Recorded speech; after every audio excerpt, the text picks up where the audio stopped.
Last night, a Portland police officer was involved in a fatal shooting with a subject.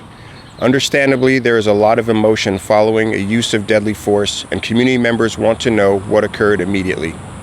While we are committed to getting as much information out as quickly as possible, we have to weigh how this affects the investigation and accountability process. Unfortunately, after last night's shooting, people began sharing false information on social media. That seemed to fuel a hostile crowd that gathered at the scene of the investigation. It made an already tense situation even more precarious for community members, officers, and investigators. Some in the crowd even tried to push into the closed area.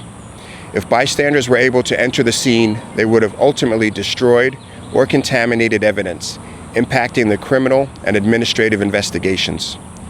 The Police Bureau has a strict directive that outlines what has to occur following a deadly force incident, and last night our personnel were doing their best to follow it.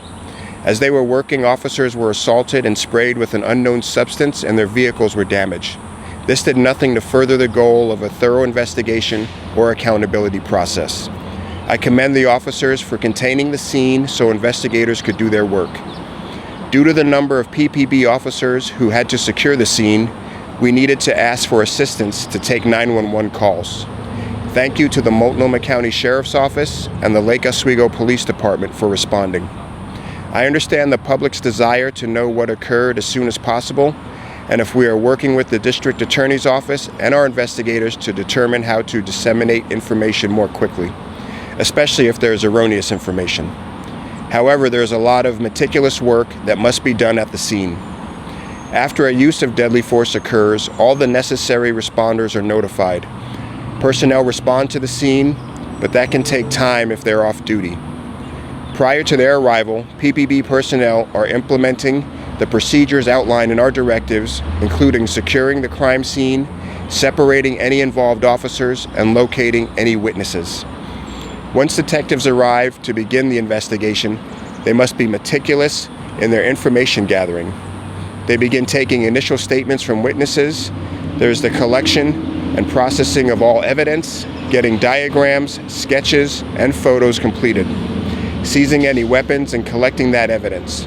There's much to be done, and each scene is different depending on how many people were involved, the amount of evidence, and other factors.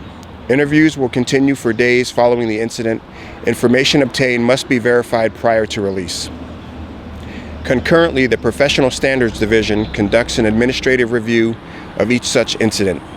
This will determine if ultimately the members' actions were within the Police Bureau's policies and training. The Police Bureau's deadly force process is thorough and has multiple layers. Per our policy, we release the officer's identity within 24 hours of the incident.